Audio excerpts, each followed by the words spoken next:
Hey everybody. Well, my last video I talked about how I was having had surgery. Well, that was a little over 2 weeks ago. Everything went well. They got all the cancer off my tongue. That's why my speech is impaired a little bit, but it'll get better. They took out a lymph node out of my neck too. But I'm healing up good. Everything went well. But that's why I've been delayed on getting this video edited and posted. But this video is on the brake system, what all I went through. All this video was taken before my surgery. So hopefully I'll be back to making fresh content pretty soon. I've got some other stuff that's come up that's kind of occupying my time that I don't really want to get into. But next up will be the fuel system. So be looking for that video here within hopefully a couple weeks. Then after that will be electrical. But hopefully I'll be back to work on it pretty regular here soon. So this video, like I said, is on the brakes. Got them all working good. And it's running good. Everything's fine with the truck so far. But yeah, here's the video.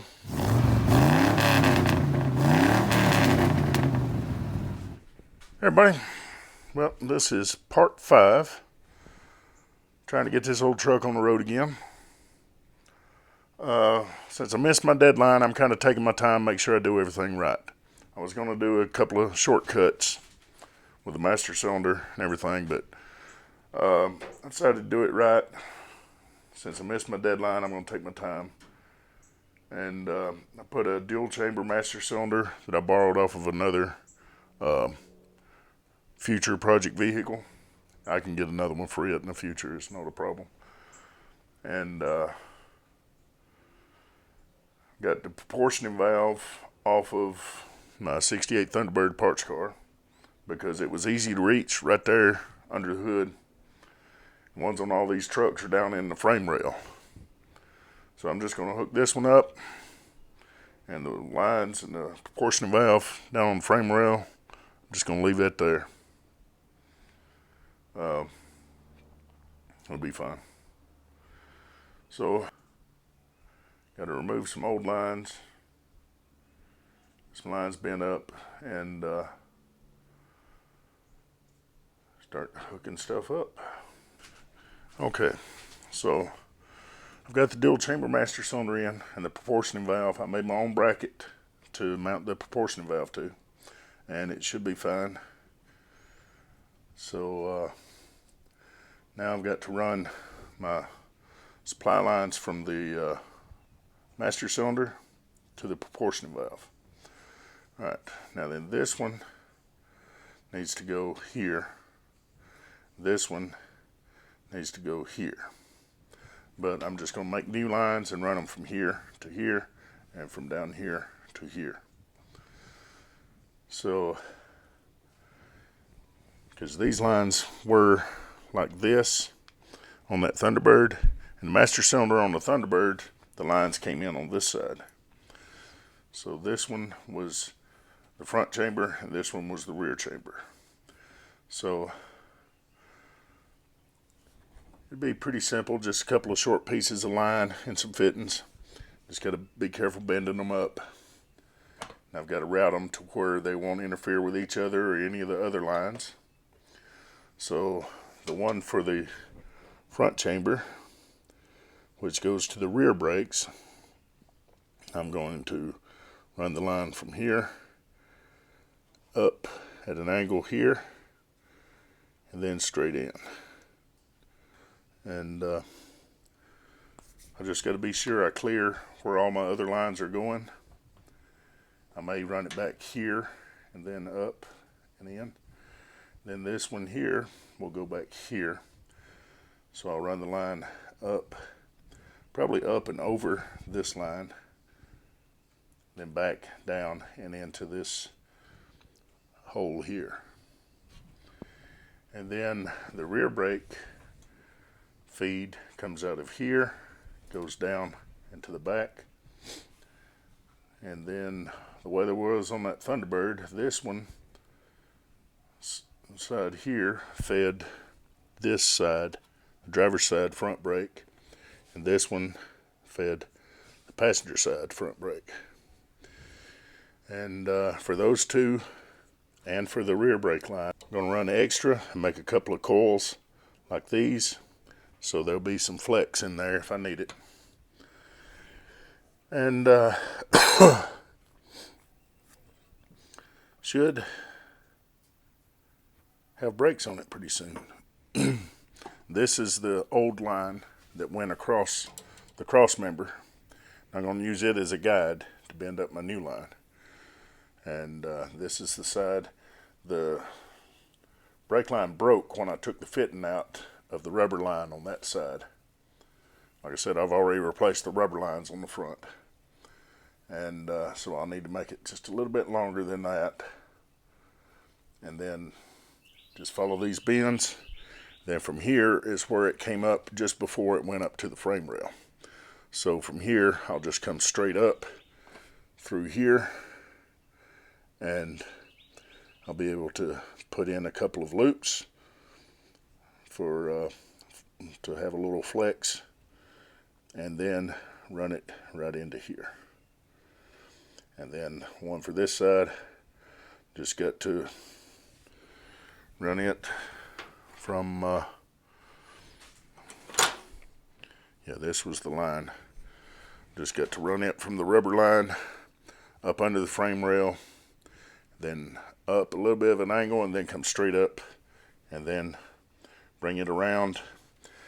And as tight as this area is here, I may bring it around the back and curl around and put it in here.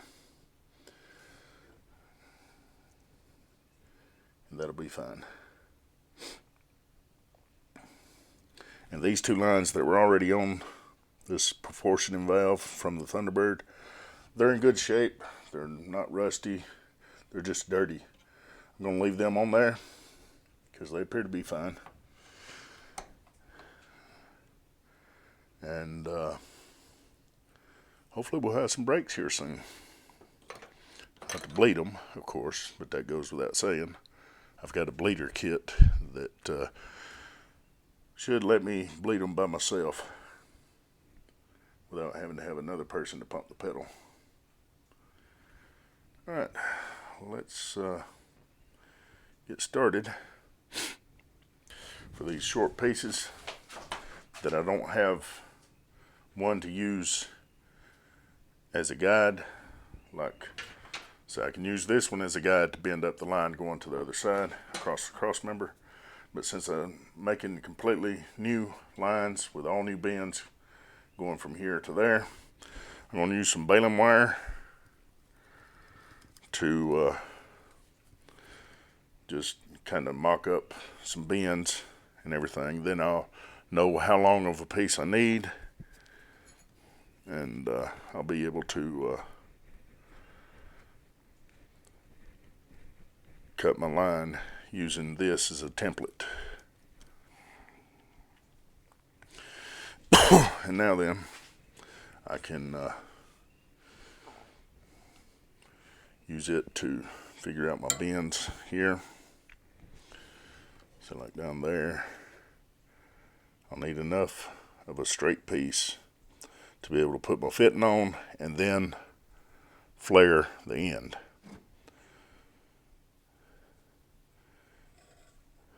So something like that. And then this one will go into here.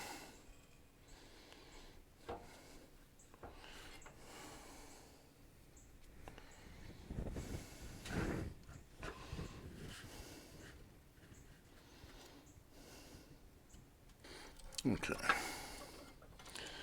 Now then, that gives me pretty much the shape I want.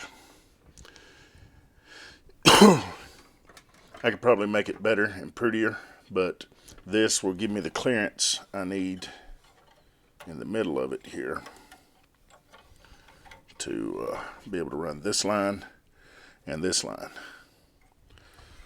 So I will double check this shape and all these bends before I commit to bending the tubing, because I really don't want to waste that stuff. Most of these lines you don't have to put a double flare on. It just looks neater sometimes, and it seals better. But if you do it right with a single flare, it'll still seal just fine. And there's your flare. And there's a small cone inside the port that fits in the end of the line here, and it'll make a good seal. So this is what I got so far. I made these two lines here.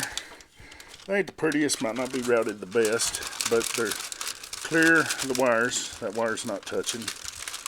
And they're clear of each other. And I've got room to come in here and run that line there. This one goes to the front driver's side. This one goes to the front passenger side. So just got to run those lines, get them routed up to here, put a couple of loops in them for flexibility, and the front side will be done. Then I'll have to run the rear brake line from right down there, just above where this line goes in, and then that's where the rear brake feed is. Now on your long lines where you're going to be running underneath, on the end of the line, to make sure you don't get dirt or trash in there, always keep some cheap electrical tape. You can buy some of this cheap electrical tape, like 98 cents a roll, and just cover the end of that, and you can even use it to hold your fitting in place, keep it from running down the line while you're bending up the bends that you need, and make it a lot easier when you go to install it. Just peel the tape off, screw it in. And the easy way to make sure you can get your tape back off, what I do is I'll pull out a little extra, then fold, stick it back to itself, and that way I'll be able to grab that tab and peel it right back off, instead of trying to scratch and dig for the end of the piece of tape. I'll have that flap sticking down there and just grab it, pull it. I even do that on my rolls of tape when tear a piece off, especially duct tape and Gorilla Tape. If you don't do that, it's gonna be hard to peel it off.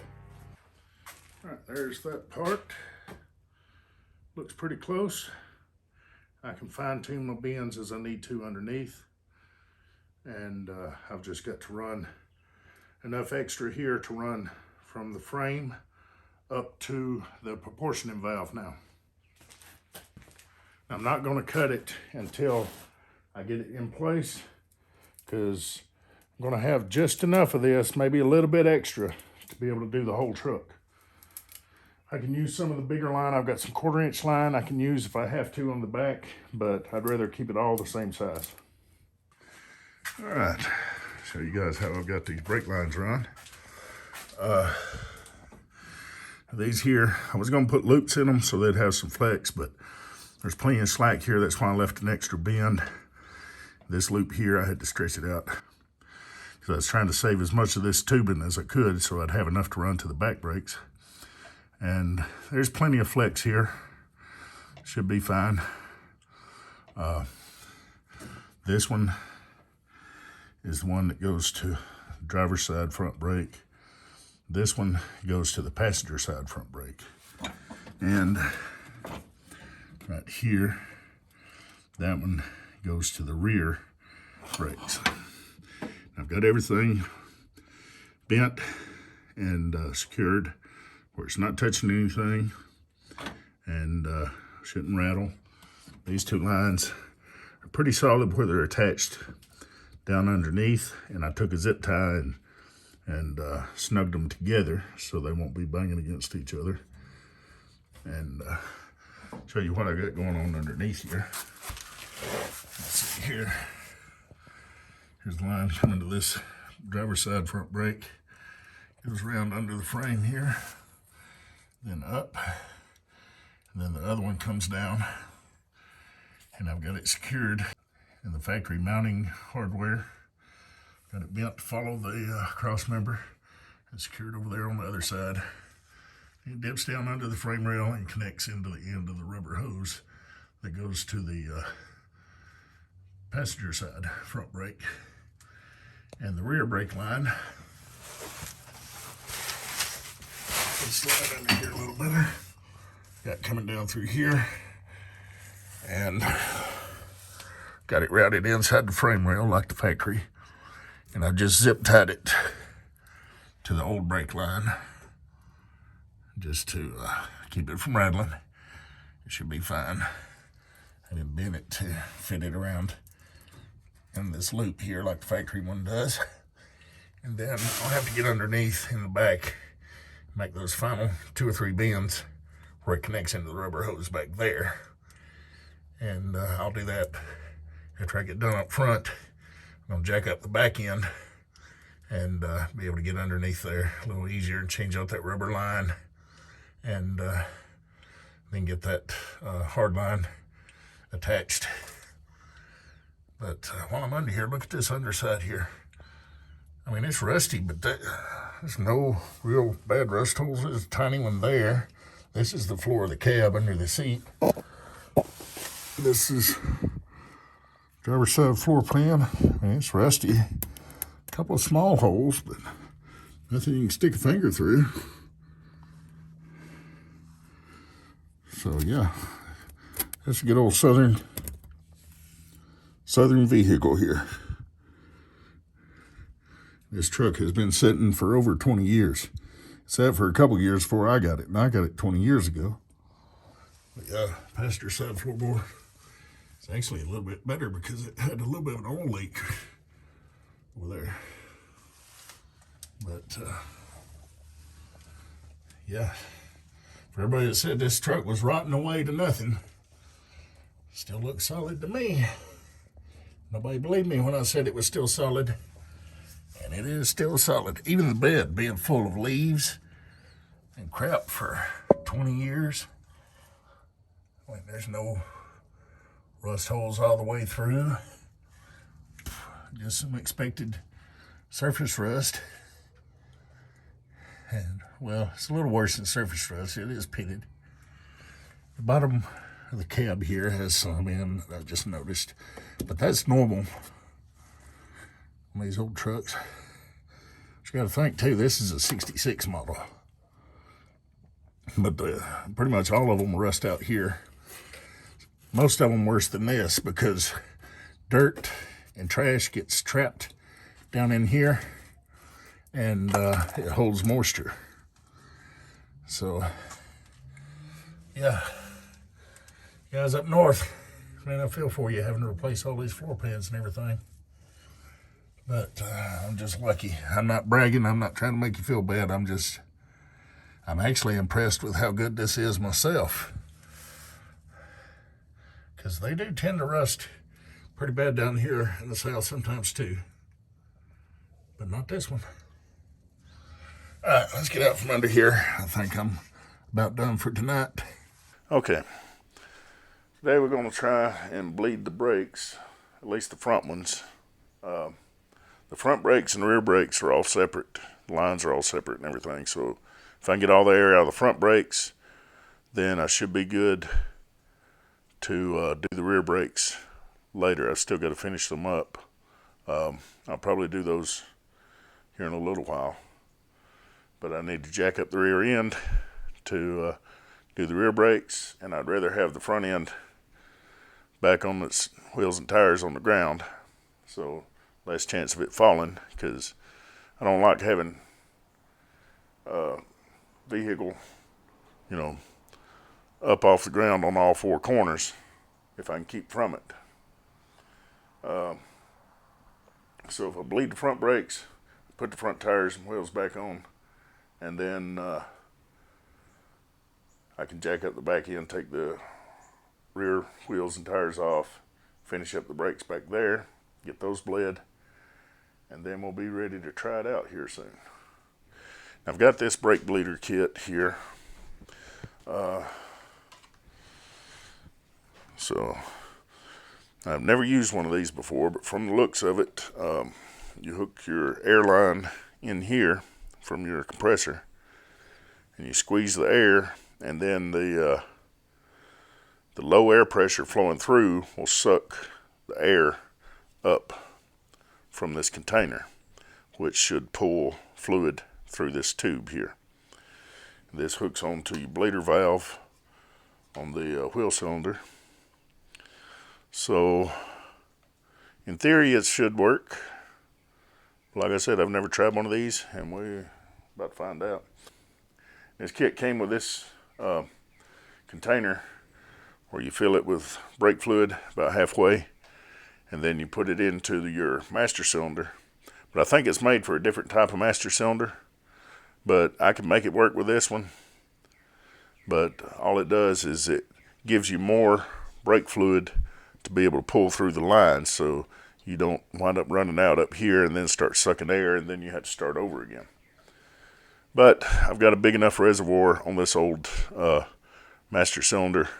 I shouldn't have to use this as long as I keep an eye on my level in there, so I can, bleed a little bit, check my level, bleed a little bit, check my level, add brake fluid as I need to, and should be fine. Okay, see, it's back on the ground now. I've got the new front tires on. They're gonna look pretty good. I'm pretty sure they're gonna clear, not gonna rub anywhere, maximum turn left or right. So I believe it'll be fine. I just need to check the pressure in them, but I think the pressure is okay. I can air them up to pressure if I need to. Not a big deal. I went ahead and pulled the control module for the electronic ignition off the inner fender. And I'll go ahead and pull the other coil and everything off of it so it'll look cleaner. And I'll just have the one coil that's on there. That one's not hooked up to anything. It's just sitting there. I'll have to clip some of my zip ties, but it's no problem. But then I'll have this all out of the way, and it'll look a lot cleaner under here. What I'm gonna do now, I'm gonna try and plug off the rear brakes at the master cylinder so I can get my front brakes working just good enough so I can back it out, turn it around, and back it back in so I can work on the rear brakes in here on the concrete. And I made this here. Just took one of the fittings, if it'll focus, and took an old piece of brake line and hammered it flat, bent it over, then hammered it again, and that should work. There we go. Yeah, that should work. To reuse this fitting, all I've got to do is just cut that off with a hacksaw right there and pull this piece of tubing out of the middle, and then I can reuse this fitting.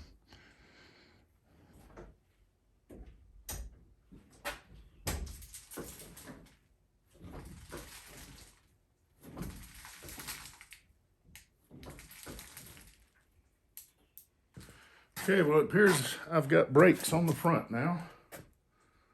So I'm going to get cranked, warmed up, then back it out, turn it around, back it in, and then get the rear brakes finished up.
show you what I've got going on here. The two rear wheel cylinders, the bleeder valves are stuck, so I'm gonna pull them out, see if I can get them to come loose. See, I put new brakes on it back 18 years ago. Or no, 20 years ago when I first got this truck. Put new brakes on it, and then things happened and parked it. I've already given the backstory on that, why it was parked, but anyways, these brakes are still good. So I've taken these pads loose. I'm gonna have to do the same thing on the other side. Just pop these two springs loose and spread the shoes out, and got these here out ahead of the shoes so I can just pull it right out. I use this tool right here.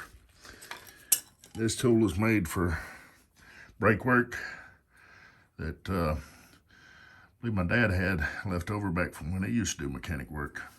And this thing right here, just stick that over there, and that little lobe, you hook that in the spring on the open side. I'll show you right here. You just hook that lobe in the spring, and when you turn it, that lobe picks up that spring and pops it right off. And on the other side, I've already got the brake drum loose over there. And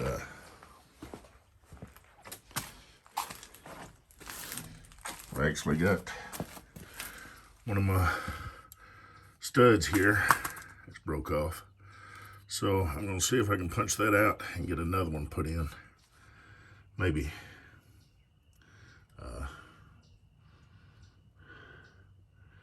If not, it'll be fine on 4 lugs.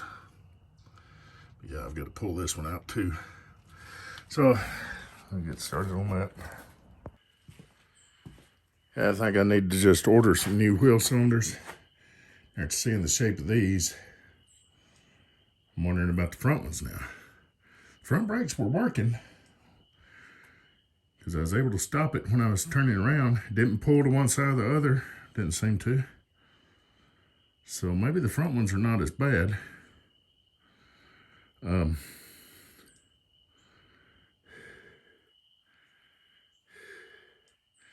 Yeah, I took this punch and this hammer and put this down on a good solid flat surface. Hammered them. I got them to move, but they're, you see in there, is a little rusty. So, see about how much some new ones will cost. And just get 2 new ones. I may go ahead and order all 4 and go ahead and replace the front ones while I'm at it. But all the other brake components are all good still. All right, went ahead and ordered some new wheel cylinders. I could have rebuilt the old ones. They were stuck inside pretty bad. But these were only about $7-8 a piece. So I got one for each side. The only difference between left and right side is the location of where the brake line goes in. So this one will go in, the brake line comes in at the rear on both sides.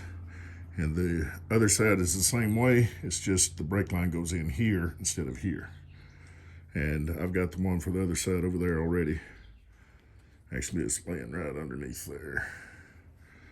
But yeah, since as cheap as they were, it's easier to just go ahead and order new ones. All right, thought I'd show you how this here tool works, how this works about releasing springs. This one here is also a way to connect springs. You can use that to pry them, but this works really good for taking springs off. Show you how it works. Stick it in there in the open side of the spring, like that. Just put this lobe where the spring, the hook of the spring is. You want that lobe in the open spot, like that. And just give it a twist, and it'll roll that spring right up on that lobe. And then You can pop it right off there. Just like that. And once again,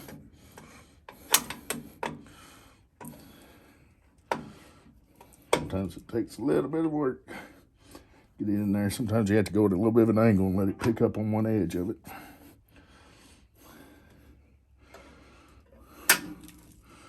And there's that one. And then I just need to move these apart so I can get this wheel cylinder out. Let me go get my air hose and blow this out a little bit first.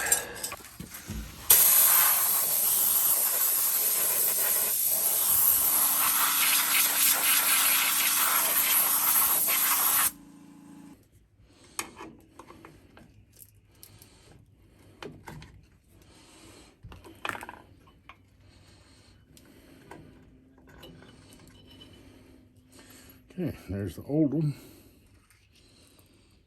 Yeah, you can see how it's all gummed up in there. Some rust. We'll put these new ones in, I'll fix that.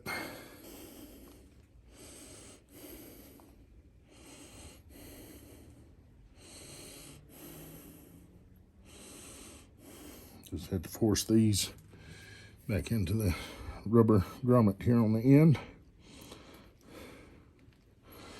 And the slot should be facing up and down when it's installed.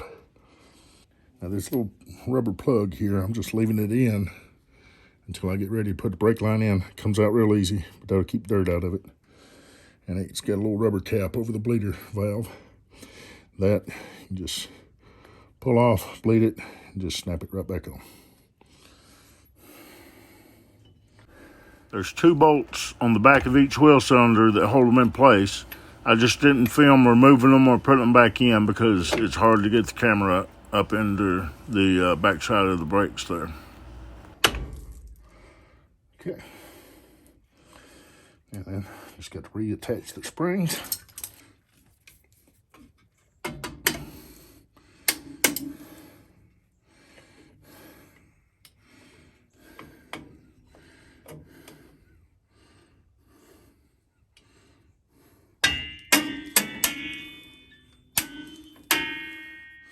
There it is.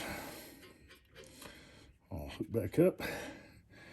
Now it would just have to be bled and adjusted. But I can adjust it after I get the drum on. I'm gonna wait because I've got a replacement stud coming in for this. So, whoops. And I gotta take this one back off because I didn't get this seated in there right. Not a problem.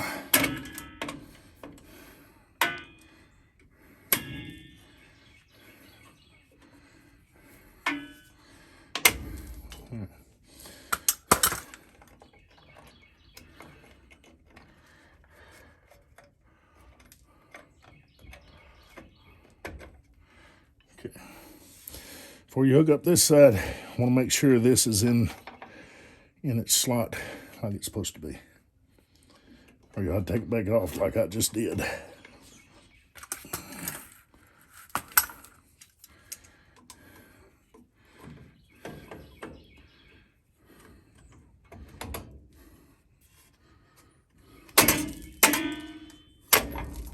Ah, come on now.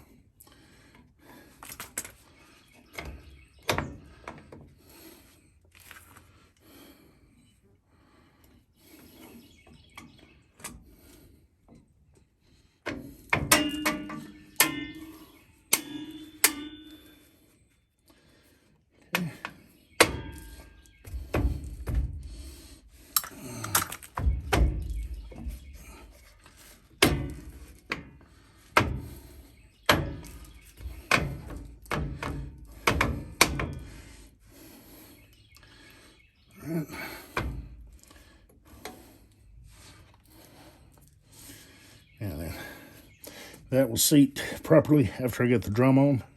Right now they're kind of misaligned, but I'm waiting about putting the drum on until I replace this stud here. I should be able to pop this one out, put the new one in right here through the back. And that stud will be here tomorrow, should be.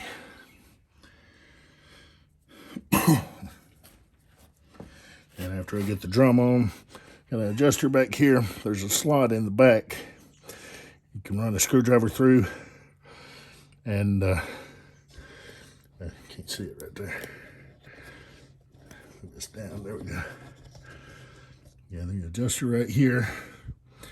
After you get the drum back on, there's a slot in the back of the dust shield. You run a screwdriver in, and this has got notches on it. And your screwdriver will just hook in those notches, and you pry against the slot in the dust shield, and that'll turn this wheel and adjust your adjuster. You want it to where when you put your drum on, you want your shoes to where they'll touch, and back off just a little bit. But since these have got a reseat, you want them to tighten up pretty good on the drum, then back off to where it spins. May touch and rub just a little, be fine. But yeah, it's pretty simple. All right, now then back to brake lines again. Okay, well, I got my wheel cylinders replaced, and this is what I have left out of a 25-foot roll of the nickel copper line I ordered. And it's not quite enough to run from the rubber line to here and from the rubber line to there. So I'm going to use it on this side. The rubber line comes off the frame and mounts to the rear end axle housing right about in here on this side. So I've got just enough to run from there to here with this piece. And I should be able to clean up part of this old line. Just this end of this one, it's got a good fitting on it, good flare. Just clean it up a little bit, cut a piece off to run from there to there to replace this side. I would use this line, but it's pretty bad shape, and the fitting is rusted on, and it twisted when I took the fitting out. So I'll use a piece of this to replace this short piece, and should work just fine.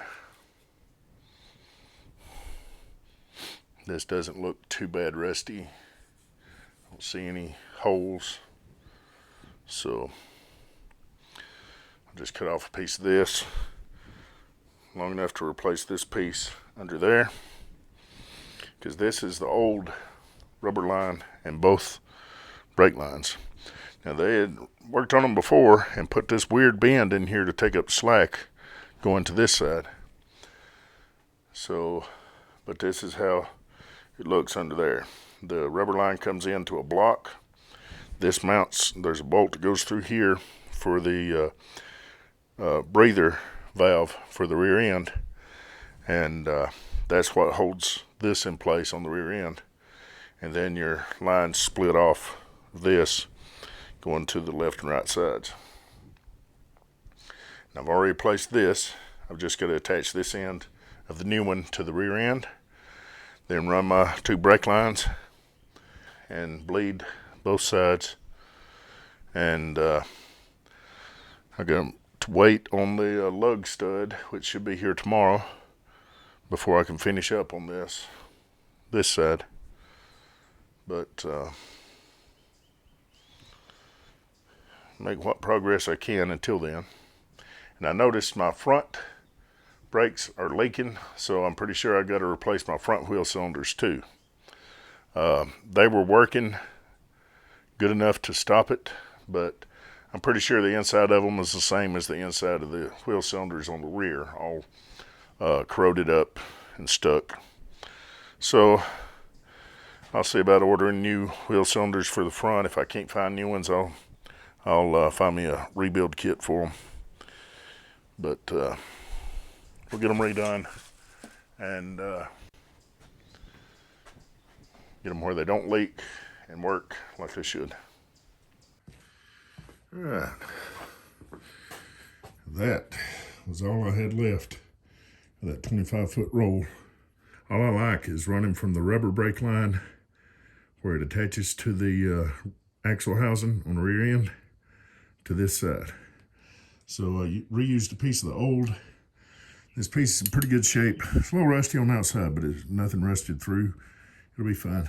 I just, that's all I had to have was that much more. And here's how I got the brake lines run. So I got it that side. Got the new line running from the wheel cylinder up and over the pumpkin, and then up into the block on the rubber hose. Then I used a piece of the old line because I didn't have enough of the new to run from that block on the end of the rubber hose to the wheel cylinder on that side. So that'll work. I've just got to make sure they're bled good. Like I said, I've got to get that other drum back on, but I'm waiting until my other stud comes in tomorrow. And then I'll make sure they're bled good and put the wheels, tires on the back. Then I'll turn around and pull the front back up in here and double check my brakes up there. But yeah, getting closer. Okay, well, got the new wheel cylinders on the rear. Got them bled. They still may be a little air in the line. I can't tell because my front wheel cylinders are leaking because I didn't replace those. I just tried to bleed them and reuse them. But I've got new front wheel cylinders on the way. They should be here a couple days. Should be here tomorrow. But I'm gonna go ahead and put the wheels and tires on the back here. The broken lug stud in this axle, the one I ordered to replace it, was too small. So I just pulled one out of one of my spare Torino axles that came out of my parts car. The axle had a bent flange anyway, so I just drove out one of the old studs and put it in here. To do that, just take, here it is, take an old lug nut and put it on there. And don't run it all the way up on the threads, just run it on the end. Then hammer it and it'll drive out the stud. Now, when you hammer on these threads, it may booger them up a little bit. That's why you want to use just some old trash lug nuts. And then use another lug nut, turn around backwards. You want a washer that has a big enough hole in the center to fit over the shoulder of the stud, where the shoulder goes into the axle flange. It's going to be a little bigger than the threads. So you want a washer that's going to fit over that. And it just has to be just a little bit thick, about so thick. And then turn your nut over and run it on the stud this way, with this pointing out away from the axle flange. And then that will pull the stud in and seat it inside the axle flange. Nothing to it. So now I'm getting ready to put the wheels and tires on the back. And if the weather will hold up, I'll try and get it pulled out, turned around, and point the front back in here so I can get back to work on the front. Get them front wheel cylinders replaced and get some other stuff done. I got some horns that I ordered, came in, that I want to try and put on it and see how much more we can get done on the front side. And I put an exhaust hanger on that exhaust pipe there, so it's not flopping loose anymore. It's not being held up by the wire. And it's good and secure. So let's get the wheels and tires on the back of this and then see if we can get it turned around. All right, now this tire here is the one that has a little bit of dry rot on it. So since it's more likely to blow out than the other three, even though it's not that bad, it'd be okay for a while, should be. But just in case it were to blow out, I'm putting it on the passenger side rear. That way, since it's not on the front, if it were to blow while I'm driving it, I'll still be able to maintain control of the truck and Another thing with it being on the passenger side is more than likely it'll be towards the shoulder of the road if it blows, instead of right next to oncoming traffic or passing traffic. But I will find another tire as soon as I can to replace that one. I'll see if I can find a good used one. And if I can, I may just get a whole new set all the way around. But for now, the other 3 tires are in real good shape. So that will last a while. It'll be fine.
I wished I'd done this when I had it in here the first time working on the brakes, but I got to put new wheel cylinders on the front. I didn't think that the old ones would be that bad, but they are. The shoes and everything should be fine. Just the wheel cylinders have corroded up over the years that it's been sitting, because the rear ones were pretty bad shape. So I've got all new ones. Got the rear ones already changed out. Just got to do the front now. Then I should have brakes. Well, the air compressor's airing up. I'll show you new wheel cylinders I got for the front. This is the one for the left side, front left, or driver's side. And because it goes in like this always goes to the top, because your air bubbles are always going to go up to the top. And so you can bleed out all the air. And your port where your line comes in points towards the rear. So the one for the passenger side is the same way. It's just this port right here is pointing back this way on this side. Well, I've got a little bit of brakes. Pump them a couple times and they'll hold decent, but I've got to adjust the front brakes. I should have done that when I had it up on each side, but it'll be all right. All I gotta do is just jack it up and stick a screwdriver in the back and rotate the adjuster, spin the tire and rotate the adjuster to where it just barely rubs. Then do the same on both sides, and should be fine then.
Okay, so still got to get the brakes adjusted.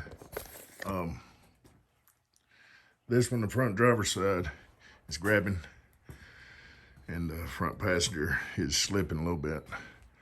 I think I may have gotten some brake fluid or oil on the brake shoes on this side, so that may be why. But get a look at how this thing looks now with these wheels and tires on it. Looking good. I think I've got to do some touching up on the front suspension, but it's not bad though. It'll be okay for now.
All right, well, I have bled the brakes and adjusted them.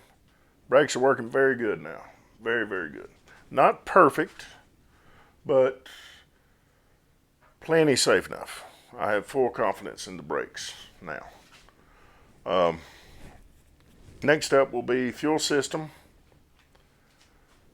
wiring, instrument cluster. Then I've got to look at the front suspension. The kingpin on this side I think needs to be replaced. There's a little bit of play in it. One on that side's good and solid. Tie rods and links, I need to check all those because it's a little sketchy to drive right now. I mean, it's plenty safe enough. It'll be fine, but I want it better. As long as I'm careful with it the way it is, it's plenty drivable. There's just a little bit of play in the steering, not much. So I'll get all that took care of. Got to build a battery box for it still. Transmission does work through all 3 gears, so that's good. I was kind of worried about that, but it's fine. So that's going to do it for this part 5 here. Go back and watch previous videos on this truck and see how I got to this point. It's taking longer to get this truck done than I meant for it to. It's already second week in May. But, I mean, I got to be sure it's safe. And that's the main thing. And I got to make sure that it's not going to just quit on me, tear the engine up going up the road. So, little extra precautions here and there. Takes time, but it's worth it in the long run. So, but yeah, we're getting closer. Making progress. Well, I appreciate y'all watching. And I'm not even going to say like, subscribe, share, comment, whatever. Do what you want to. I mean, everybody tells you that. You know what to do. You know what the buttons are for. So I'm just going to stop saying that. But I do appreciate y'all watching. And y'all take care. We'll see you next time.